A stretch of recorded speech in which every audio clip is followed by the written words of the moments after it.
manuver politik. Ya.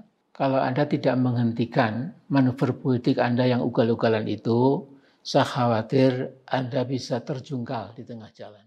Sayangnya, nuwun sewu, pamor politik Mbah Amin itu juga sudah sangat meredup. Sekencang apapun Mbah Amin itu berteriak, bahkan kerap melontarkan tuduhan tanpa bukti, fitnah, dan ancaman kepada Presiden Jokowi akibat kebencian yang sudah terlalu pekat dan menyatu dalam setiap aliran darah, rasanya sudah nggak ada efek dan pengaruhnya sama sekali. Jadi teruslah berteriak Mbah Amin yang kencang.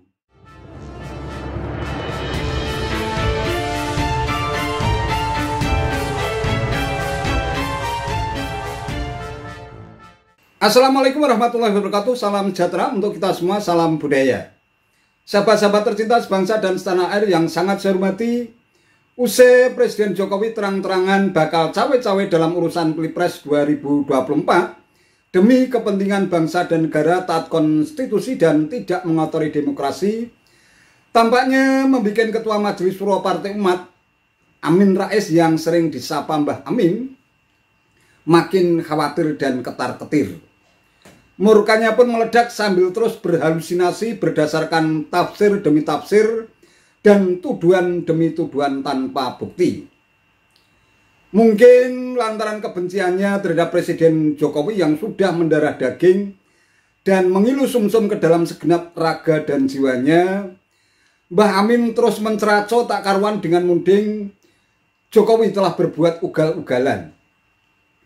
Menurut Mbah Amin, ada dua tujuan Jokowi di balik manuvernya yang ikut cawe-cawe dalam soal Pilpres. Pertama, untuk menyelamatkan keluarganya dari meja hijau karena dugaan kasus korupsi. Kedua, untuk melanggengkan kebijakan politiknya yang menjadikan Indonesia sebagai subordinat dari Beijing tetap berlanjut agar Pak Xi Jinping, Presiden Cina yang ingin mencaplok Indonesia, tidak sampai murka. Nah, terkait hal tersebut, Mbah Amin merasa memiliki tugas untuk mengingatkan Presiden Jokowi agar menghentikan manuver politiknya yang ugal-ugalan sambil mengancam Presiden Jokowi bisa terjungkal di tengah jalan. Tak hanya itu, Mbah Amin pun juga sempat menyebut sejumlah nama peneliti survei yang disebut-sebut berdiri di belakang Presiden Jokowi yang selalu siap bekerja untuk dibayar alias survei. Saya lihat Jokowi bukan lagi sekedar cawe-cawe, tetapi intervensi langsung dengan mengerahkan semua resources yang ia miliki secara ugal-ugalan. Seluruh aparat di bawah kendalinya dikerahkan untuk mencapai target politiknya. Nah, saudara-saudaraku, target Pak Jokowi itu minimal dua, minimal ini. Pertama, melindungi keselamatan diri dan keluarganya agar korupsi anak-anak dan menantunya serta kamerat-kamerat dekatnya tidak dibawa ke meja hijau. Jadi dia perlu presiden yang akan bisa melindungi. Ya. Itu maunya dia. Ya. Dan yang kedua, supaya kebijakan politiknya yang menjadikan Indonesia jadi subordinat Beijing tetap diteruskan. Jangan sampai Pak Xi Jinping, Pak D besar, menjadi murka pada Pak D kecil, Pak Jokowi, karena rencana pencaplokan Indonesia secara perlahan oleh RRC menjadi sulit atau terhambat. Jangan sampai terjadi. Ya, itu versi Xi Jinping besar. Ya. Nah, kita juga dikagetkan dengan peraturan pemerintah nomor 26 tahun ini tentang pengelolaan hasil sedimentasi di laut, dan dalam PP ini pelaku usaha diizinkan mengekspor pasir laut milik Indonesia. Ya. Nah, padahal Bu Megawati ketika jadi presiden sudah melarang ekspor pasir laut sekitar 20 tahun lebih yang lalu.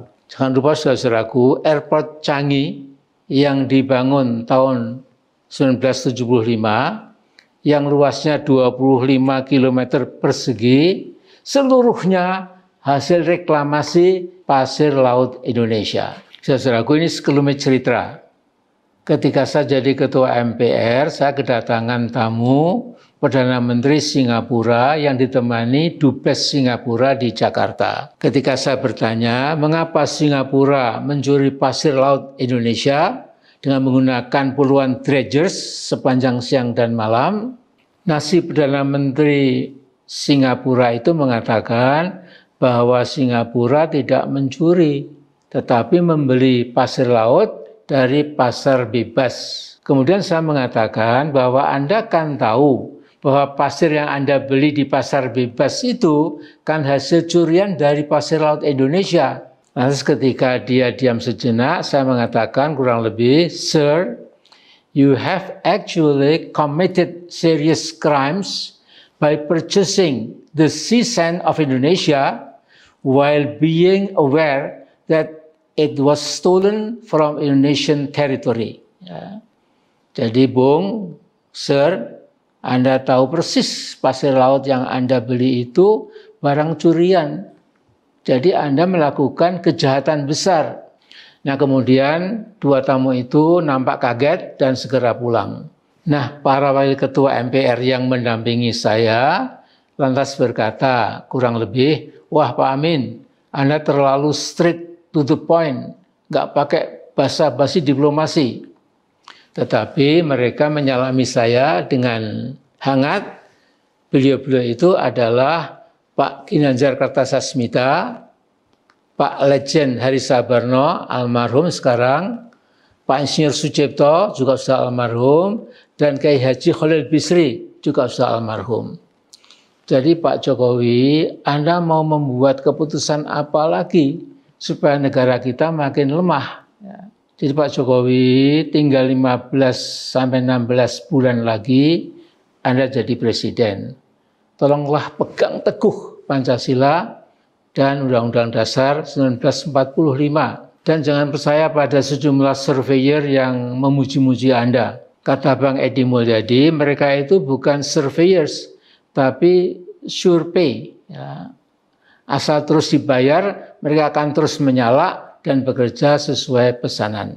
Nah, ada 7 orang surveyor bayaran itu menurut Pak Edi Mulyadi, yakni Yunanto Wijaya, kemudian Saiful Muzani, lantas Burhanuddin Muhtadi, Hanta Yuda, Caniago, Denny J.A., dan Muhammad Qodari. Bravo, Bang Edi Mulyadi. Ya. Nah, semoga pesan saya sampai ke Pak Jokowi, hentikan manuver ugal-ugalan Anda, manuver politik. Ya. Kalau Anda tidak menghentikan manuver politik Anda yang ugal-ugalan itu, saya khawatir Anda bisa terjungkal di tengah jalan. Jadi tugas saya cuma menyampaikan, mudah-mudahan Anda bisa pikirkan.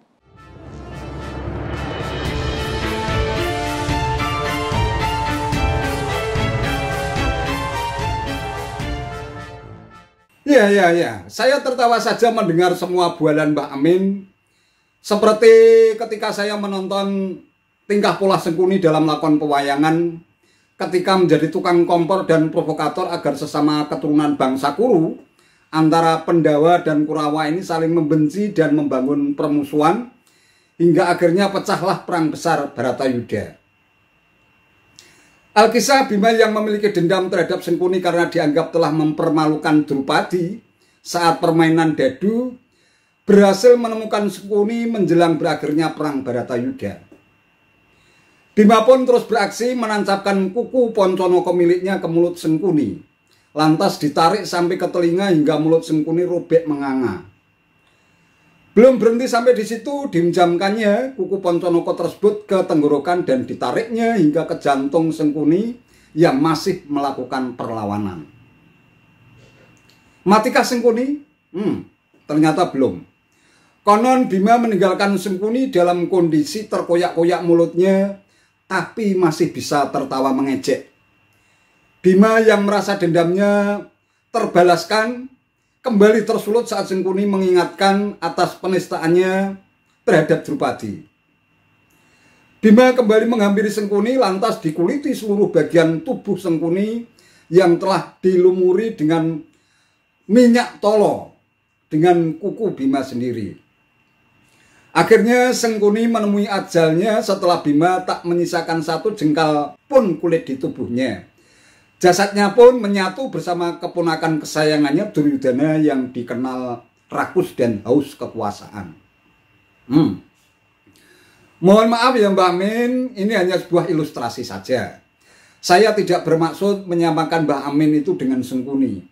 Saya hanya ingin menggambarkan sebuah peristiwa dari epos Mahabharata, betapa besarnya beban dan risiko yang mesti ditanggung oleh tukang adu domba yang hatinya telah diselubungi api kebencian yang terus membara hingga tak pernah berhenti untuk melakukan hasutan, agitasi, dan provokasi dengan melontarkan tuduhan tanpa bukti seperti yang dilakukan Sengkuni dalam lakon pewayangan. Sekali lagi saya hanya menyampaikan sebuah ilustrasi saja Mbah Amin, dan saya yakin Mbah Amin itu bukanlah Sengkuni. Apalagi Mbah Amin itu pernah menjadi sosok yang sangat berpengaruh, pernah menjadi ketua MPR, pernah juga ikut kontestasi menjadi calon presiden meskipun gagal total. Toh Mbah Amin tak pernah kapok menjadi politisi. Usai ditendang dari PAN, akhirnya membangun Partai Umat dan mempercayakan sepenuhnya kepada sang menantu untuk menjadi ketua umum. Namun tampaknya cukuplah hal itu menjadi kendaraan politik Mbah Amin untuk terus-menerus bernyanyi sumbang dan nyinyir terhadap siapapun yang berseberangan dan tidak memberikan keuntungan apa-apa buat Mbah Amin. Sayangnya, nuwun sewu, pamor politik Mbah Amin itu juga sudah sangat meredup. Sekencang apapun Mbah Amin itu berteriak, bahkan kerap melontarkan tuduhan tanpa bukti, fitnah, dan ancaman kepada Presiden Jokowi akibat kebencian yang sudah terlalu pekat dan menyatu dalam setiap aliran darah. Rasanya sudah nggak ada efek dan pengaruhnya sama sekali. Jadi teruslah berteriak Mbah Amin yang kencang. Matur nuwun Mbah Amin, sehat selalu nggih Mbah Amin, matur nuwun. Itu saja yang bisa saya sampaikan. Terima kasih atas perhatiannya. Wassalamualaikum warahmatullahi wabarakatuh.